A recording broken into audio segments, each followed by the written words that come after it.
Hello நண்பா, இதுதான் சால். அவரோட ஆஃபீஸ் வேலையை முடிச்சுட்டு வீட்டுக்கு நடந்து போயிட்டு இருக்காரு. அந்த வேலை அவரை மாதிரியே ஆஃபீஸ் வேலையெல்லாம் முடிச்சுட்டு அவர் போற அதே வழியில நடந்து போயிட்டு இருக்க ஜேக்குன்னு ஒருத்தரை மீட் பண்றாரு. ஹாய் சார், நீங்களும் இந்த ஏரியா தானா? ஒர்க்லாம் எப்படி போயிட்டு இருக்கு? அப்படி இப்படின்னு ஜென்ரலா பப்ளிக்ல புதுசா ஒருத்தரை மீட் பண்ணா எப்படி நம்ம பேசுவோமோ அந்த மாதிரி ரெண்டு பேரும் பேசிக்கிட்டே நடந்து போறாங்க. ஆனா இவங்க ரெண்டு பேரும் நடந்து போற வழியில கொஞ்சம் பாக்குறதுக்கு ஃபேட்டா இருந்தாலும் கோட்டு சுட்டெல்லாம் போட்டுக்கிட்டு ஏதோ பணக்காரர் மாதிரி ஒரு ஆள் மயங்கி கிடக்கிறத இவங்க ரெண்டு பேரும் நடந்து வரும்போது நோட்டீஸ் பண்றாங்க. உடனே ஓடி அவர் கிட்ட போய் ஹெல்ப் பண்ணலான்னு பார்க்கும்போது அவருக்கு உயிருக்கெல்லாம் எதுவும் ஆபத்து இல்ல, அந்த ஆள் அதிகமா குடிச்சிட்டு போதையில மயங்கி கிடக்குறாருன்னு தெரிய வந்தது. சரி, ஆள் பார்க்க வெல் ட்ரெஸ்டா பணக்காரர் மாதிரி இருக்காரு, இவரு யாரு, இவரோட ஐடி ப்ரூஃப் ஏதாவது இருக்குதா, அதுல இருந்து யாருக்காவது ஃபோன் பண்ணி சொல்லுவோன்னு அவர் போட்டிருந்த கோட்ல தேட ஆரம்பிச்சாங்க. போனு ஐடி கார்டு எதுவும் கிடைக்கலனாலும் அவரோட பிசினஸ் கார்டு கிடைச்சது. அதுல இவர் ஒரு பெரிய பிசினஸ் மேன் தெரிய வந்தது. அப்படியே இன்னும் கொஞ்சம் அந்த கோட்ல தேடி பார்க்கறப்ப அவரோட பர்ஸ் கிடைச்சது. அதுல $10,000 கேஷ் இருந்தது. $10,000 அப்படின்னு இவங்க ரெண்டு பேரும் பார்த்து ஷாக் ஆயிட்டாங்க. இவரு ரொம்ப பணக்காரர் தானே, இந்த பணம்லாம் இவருக்கு ஒண்ணுமே இல்ல, இது காணாம போனாலும் ஒன்றும் பிரச்சனை இல்லைன்னு சால் நினைக்க ஆரம்பிச்சாரு. அவரை இன்னும் கொஞ்சம் செக் பண்ணி வேற ஏதாவது கிடைக்குதான்னு கூட பார்க்க ஆரம்பிச்சாரு. சால் அவரை திரும்ப செக் பண்றப்ப அவரு wow, Patek Philippe rose gold watch அவர் போட்டிருக்காரு, இது ரொம்ப காஸ்ட்லியான வாட்சா இருக்கும் போலயே, இதை நம்ம எடுத்துக்கலாம்னு சொல்லி சால் நினைச்சுக்கிட்டு அந்த வாட்ச் அவர் கையில இருந்து கழட்டுறாரு. அதை கழட்டிட்டு சீக்கிரமா அங்க இருந்து நடந்து கிளம்பி போயிடலாம்னு நினைக்கிறாரு. இப்படி இவர் கிளம்பும் போது ஜேக் வந்து எங்க போறீங்க அப்படின்னு சொல்லி அவரை நிறுத்துறப்ப சால் வந்து நான் இந்த வாட்ச் எடுத்துக்கிறேன், நீங்க வேணா அந்த கேஷ் எடுத்துக்கோங்கன்னு சொல்லிட்டு சீக்கிரமா அங்க இருந்து கிளம்ப பாக்குறாரு. ஏன்னா ரொம்ப நேரம் இங்க இருந்தா மாட்டிப்போன்னு சொல்றாரு. அதுக்கு ஜேக் வந்து அதெல்லாம் சரிதான், அந்த வாட்ச் ரொம்ப காஸ்ட்லியான வாட்ச்னு எனக்கு தெரியும், அதை நீங்க மட்டும் எடுத்துட்டு போனா சரி வராது, எனக்கும் பங்கு வேணும்னு கேட்கறப்ப சால் வந்து என்கிட்ட கேஷ்லாம் கிடையாது சார், திடீர்னு நம்மள மாதிரி ஆளுங்க போய் இந்த மாதிரி வாட்சை வச்சா கூட எங்க இருந்து கிடைச்சதுன்னு டவுட்லாம் வரும், வாங்க கடகடன்னு இங்க இருந்து போலான்னு சால் சொல்லிட்டே இருந்தாரு. ஆனா ஜேக் எதுக்குமே ஒத்து வர மாதிரி தெரியல. இந்த வாட்சை சால் எடுத்துட்டு போனா ஜேக் போலீஸ் கிட்ட சொல்லிடுவேன்னு சொன்னாரு. இதை கேட்டுட்டு சால் வந்து சரி இப்ப என்னதான் பண்றது நீங்களே சொல்லுங்கன்னு கேட்கறப்ப என்கிட்ட கொஞ்சம் $30,000 சேவிங்ஸ் இருக்கு, என் வீட்டுக்கிட்ட போலாம், அந்த கேஷ் நான் உனக்கு எடுத்து தரேன், நீங்க வேணா அந்த ஆள் கிட்ட இருந்து எடுத்த $10,000 கூட வச்சுக்கோங்க, எனக்கு அந்த வாட்சை கொடுத்துருங்கன்னு ஜேக் சொன்னாரு. சரி ஓகே என்னவோ, வாங்க இங்க இருந்து முதல்ல கிளம்பிடலான்னு சொல்லி ரெண்டு பேரும் அங்க இருந்து கிளம்புறாங்க.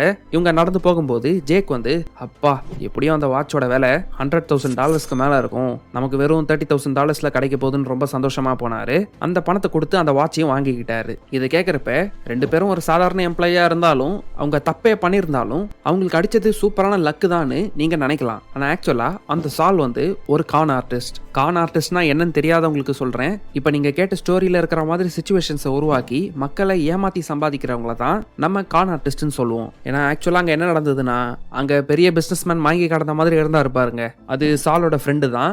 ஜேக் $30,000 கொடுத்து வாங்கின வாட்சும் ஒரு ஃபேக்கான வாட்ச் தான். இந்த சாலும் அந்த பிசினஸ்மேன் மாதிரி நடிக்கிற அவரோட ஃப்ரெண்டு மார்க்கோவும் இதே மாதிரி நிறைய பேரை ஏமாத்திருக்காங்க. ஏன்னா இந்த ஸ்கேம் அவங்க எக்ஸிக்யூட் பண்றதுக்கு சோஷியல் ப்ரூஃப்ன்ற ஒரு டார்க் சைக்காலஜி கான்செப்டை அப்ளை பண்ணிருக்காங்க. ஏன்னா பொதுவா மனுஷங்க நாம ஒரு நல்ல சூட்ல ஒரு ஆள் வாங்கி கிடக்கிறத பார்த்தா அவரு பணக்காரர் இருந்தா அசியூம் பண்ணிப்போம். பர்ஸ்ல $10,000 மாதிரி பெரிய அமௌண்ட் வச்சிருந்தாருன்னா நம்ம நினைச்ச விஷயம் இன்னும் அதிகமா கன்ஃபார்ம் ஆகுது. அவரோட கையிலயும் வெறும் பணக்காரங்க போடுற மாதிரி ஒரு வாட்ச் இருக்கு, அப்ப கண்டிப்பா அவர் பணக்காரர் தான், இதுல எந்த டவுட்டும் இல்லைன்ற மாதிரி நமக்கு கிடைக்கிற சின்ன ரெலவென்ட் சோஷியல் ப்ரூஃப்ஸ்ல கம்ப்ளீட்டா நம்ம நிறைய விஷயங்களை நம்பிடுறோம். இதே ரீசன்னால தான் நிறைய ஸ்கேம் ஆர்டிஸ்ட் வந்து ஏதாவது ப்ராடக்ட் இல்ல சர்வீஸ் உங்ககிட்ட விற்க வர ட்ரை பண்ணும்போது அவர் பின்னாடி ஒரு சூப்பரான காரு, பேக்ரவுண்ட்ல ஒரு ஃபார்ம் ஹவுஸ் மாதிரி பெரிய பங்களா, கோட் சூட்டு, கூலிங் கிளாஸ்லாம் போட்டுட்டு நிக்கிறப்ப இந்த சோஷியல் ப்ரூஃப்லயே இவங்க பணக்காரங்க தான் 90% நம்ம கன்வின்ஸ் ஆயிடுவோம்.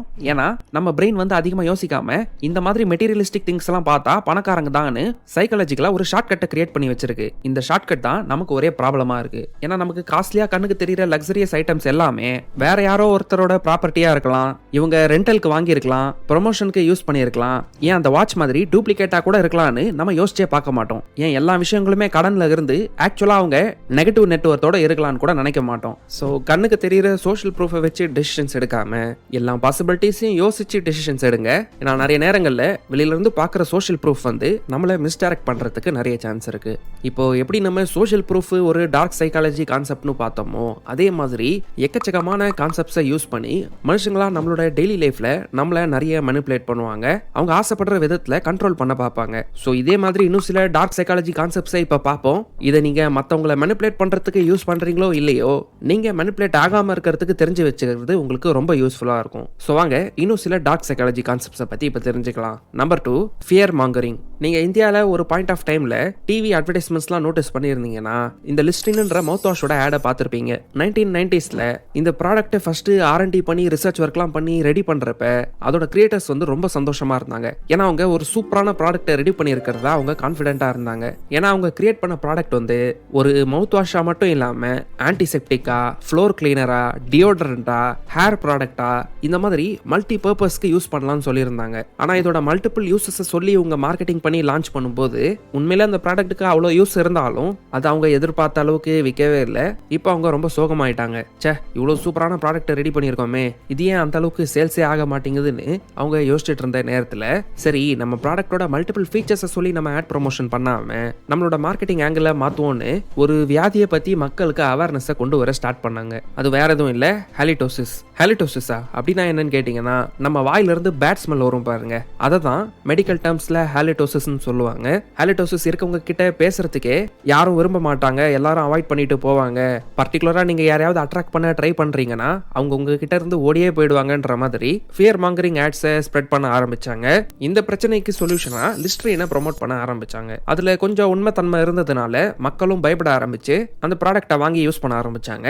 இதனால அதோட சேல்ஸும் ரொம்ப அதிகமாக இம்ப்ரூவ் ஆச்சு. இந்த ஃபியர் மாங்கரிங் டாக்டிக்கை கார்பரேட்ஸ் மட்டும் யூஸ் பண்ண மாட்டாங்க, நிறைய பொலிட்டிஷியன்ஸ் அண்ட் லீடர்ஸ் கூட அவங்க நினைக்கிற விஷயம் நடக்கணும்னா மக்கள் மத்தியில ஒரு ஃபியரை உண்டு பண்ணி அந்த ஃபியருக்கான காஸ் அண்ட் எஃபெக்ட் நடக்காம இருக்கணும்னு நினைச்சீங்கன்னா இதை செய்யுங்க அதை செய்யுங்கன்னு மக்களை மனிபுலேட் பண்ணுவாங்க. இது ஓட்டு வாங்குறதா இருக்கட்டும், இல்ல கலவரம், ப்ரொட்டஸ்ட், போர் உருவாக்குறதுன்னு எதா வேணா இருக்கட்டும், எல்லாமே இந்த ஃபியர் மாங்கரிங் டாக்டிக்ஸை யூஸ் பண்ணி தான் மக்களை மனிபுலேட் பண்ணுவாங்க.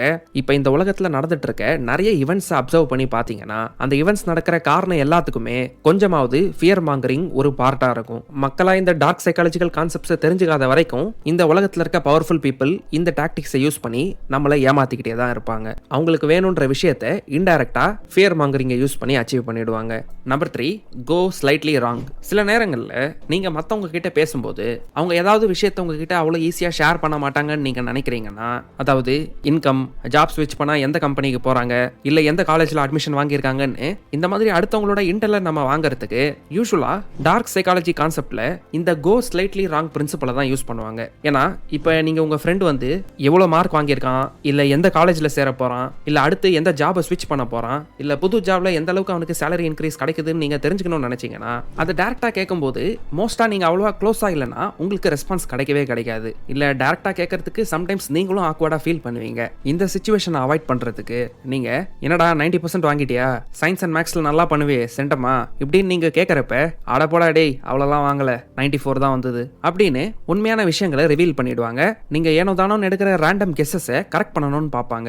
ஏன்னா மனுஷங்க ஜென்ரலாவே அவங்கள பத்தின இன்ஃபர்மேஷனை அவங்களே சொல்றதை விட யாராவது தப்பா சொல்றாங்கன்னா அதை கரெக்ட் பண்றதுல ரொம்ப இன்ட்ரெஸ்டடா இருப்பாங்க. இதனாலதான் என்னைக்குமே எந்த ஒரு விஷயத்தை யார் பண்ணாலும் அதுக்கு கிடைக்கிற அப்ரிசியேஷனை விட அதுல இருக்க 1-2 மிஸ்டேக்ஸை டார்கெட் பண்ணி கிரிட்டிசைஸ் பண்ணுவாங்க. ஜென்ரலா யூடியூப் வீடியோஸ்ல கூட இந்த டைம் ஸ்டாம்ப்ல தப்பு இருக்கு, இங்க தப்பு பண்ணிட்டீங்க, இங்க ஸ்பெல்லிங் தப்பா இருக்குன்னு எல்லாருமே மிஸ்டேக்ஸை ஹைலைட் பண்ணுவாங்க. சைக்காலஜிக்கலா மனுஷங்களுக்கு இந்த ஹேபிட் இருக்கிறதுனால போலீஸ்லாம் இன்வெஸ்டிகேட் பண்ணும்போது கூட இந்த விஷயத்தை ஃபாலோ பண்ணுவாங்க. இன் ஷார்ட் ரொம்ப சிம்பிளா சொல்லணும்னா பார்த்திபன் அண்ட் வடிவேல் காமெடியில வர மாதிரி இதுக்கு பேர் தான் போட்டு வாங்குறது, கிவ் அண்ட் டேக் பாலிசி. இதை தான் நம்ம இந்த கோ ஸ்லைட்லி ராங் மெத்தட்ல இருந்து புரிஞ்சுக்கணும். Number 4, case lighting. நீங்க என்னைக்காவது மத்தவங்க சொல்றத கேட்டு உங்களையே நீங்க டவுட் பட்டிருக்கீங்களா? அதாவது வீட்டில் ரேண்டமா ஒரு பொருளை ஒரு இடத்துல வச்சுட்டு போவீங்க, நீங்க திரும்ப வந்து பார்க்கும்போது அந்த பொருள் அங்க இருக்காது, வேற இடத்துல இருக்கும். யார் இங்க இருந்து அதை மாத்தி வச்சதுன்னு கேட்கும்போது இல்லையே முன்னாடியே அது அங்கதான் இருந்தது அப்படின்னு உங்களை தவிர உங்க கூட இருக்க எல்லாருமே வேற ஒரு விஷயத்த சொல்றாங்கன்னா, சம்டைம்ஸ் நீங்க ரொம்ப கான்பிடென்ட்டா இருந்தாலும் நீங்க நினைக்கிறதா உண்மைன்னு தெரிஞ்சாலும் உங்க மேலே டவுட் பட ஆரம்பிச்சிருவீங்க. இவங்க சொல்றது உண்மைதானா இல்ல நம்மளை ஏமாத்துறாங்களா அப்படின்னு கன்ஃபியூஸ்டா இருப்பீங்க. ஈவன் ஒர்க் பிளேஸ்ல கூட நீங்க ஒரு விஷயத்த சரியா பண்ணிட்டு வரும்போது இதை இப்படிதானே பண்ணோம் நம்ம அப்படின்னு நீங்க ஒரு விஷயத்த சொல்லும்போது நம்ம அப்படி பண்ணவே இல்லையே, நீங்க சொல்றது தப்புன்னு இமிடியேட்டா ப்ரூவ் பண்ணி காமிச்சிட்டாங்கன்னா, அதை ஒருத்தர் மட்டும் சொல்லாம உங்க கூட வேலை செய்யற கொலீக்ஸ் எல்லாருமே சொல்றாங்கன்னா அப்ப நீங்க எவ்வளவு கன்ஃபியூஸ்டா இருப்பீங்கன்னு யோசிச்சு பாருங்க. இந்த மாதிரி கன்ஃபியூஸ்டா நீங்க இருக்க நேரத்துல உங்களோட எபிலிட்டிஸ் எல்லாம் டவுட் பண்ண ஆரம்பிச்சிருவீங்க, உங்களோட ஞாபக சக்தியும் டவுட் பட ஆரம்பிச்சிருவீங்க. இப்படியே ப்ரொலாங்டா வேணும்னே குரூப்பா சில பேர் சேர்ந்துக்கிட்டு நீங்க சொல்றது எல்லாமே தப்பு அப்படின்னு மல்டிபிள் ஈவெண்ட்ஸ்ல ஒரு டைம் ஃப்ரேம் ஃபுல்லா உங்களை ஏமாத்திக்கிட்டே இருந்தாங்கன்னா ஒரு கட்டத்துல நீங்க இருக்கிற குரூப்ல நீங்க சொல்ல வர வார்த்தைங்களுக்கு மதிப்பு குறைஞ்சிரும். நீங்க பவர்ஃபுல்லான பொசிஷன்ல இருந்தீங்கன்னா உங்களை மனிபுலேட் பண்றதுக்கும் சான்சஸ் அதிகமாயிடும். பொதுவா பவர்ஃபுல் பொசிஷன்ல இருக்கிறவங்களை ஏமாத்துறதுக்காகவோ இல்ல ஒரு பெரிய சொத்துக்கு நீங்க வாரிசா இருக்கிறீங்கன்னா உங்களை இந்த மாதிரி சொந்தமா யோசிக்க விடாம உங்களை சுத்தி இருக்கவங்க ஏமாத்தி கண்ட்ரோல் பண்ணணும்னு நினைக்கிறாங்கன்னு வைங்க. உங்க பவரையோ வெல்த்தையோ அவங்க இஷ்டத்துக்கு யூஸ் பண்ணிக்கணும்னு நினைக்கிறாங்கன்னா இந்த கேஸ் லைட்டிங் டெக்னிக்கை நிறைய பேட் இன்டென்ஷன்ஸ் இருக்கவங்க யூஸ் பண்ணுவாங்க. ஸோ உங்ககிட்ட வெல்த் அண்ட் பவர் அதிகமா இருக்குன்னா இல்ல உங்க ஒர்க் பிளேஸ்ல கூட நீங்க பவர்ஃபுல் பொசிஷனை கெயின் பண்ற நிலைமையில இருக்கிற மாதிரி தெரியுதுன்னா உங்க காம்படிட்டர்ஸ் எல்லாரும் சேர்ந்துக்கிட்டு உங்களை கேஸ் லைட் பண்றதுக்கு நிறைய சான்சஸ் இருக்கு. ஸோ நீங்க இருக்கிற இடத்துல உங்களை கேஸ் லைட் பண்ற மாதிரி ஃபீல் பண்ணீங்கன்னா நீங்க அடுத்து சம் டைமுக்கு என்ன விஷயத்த பண்ணாலும் அதுக்கு தகுந்த எவிடன்ஸை ரெடி பண்ணி வச்சுக்கோங்க. நீங்க சொல்ற விஷயங்களுக்கு ஆப்போசிட்டா யாராவது ஏதாவது சொல்றாங்கன்னா அந்த எவிடன்ஸை காட்டி ஃபேக்ட்ஸை பிரசன்ட் பண்ணி உங்க பாயிண்ட்டை ப்ரூவ் பண்ணுங்க.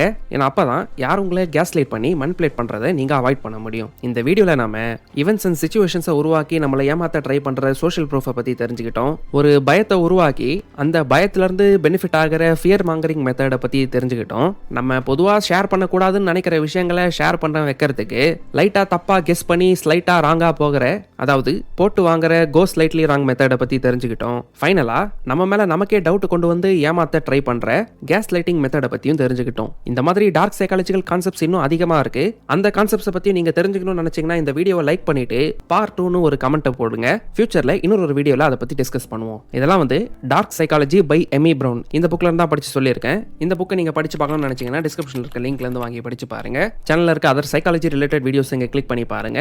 சேனலுக்கு இன்னும் சப்ஸ்கிரைப் பண்ணலாம், சப்ஸ்கிரைப் பண்ணிட்டு அந்த பெல் ஐக்கானை கிளிக் பண்ணுங்க. எங்களை இன்னும் நீங்க இன்ஸ்டாகிராம் அண்ட் டெலிகிராம்ல ஃபாலோ பண்ணலாம், டிஸ்கிரிப்ஷன்ல இருக்க லிங்க்ல இருந்து ஃபாலோ பண்ணுங்க. கடைசியா தேங்க்யூ ஃபார் வாட்சிங்.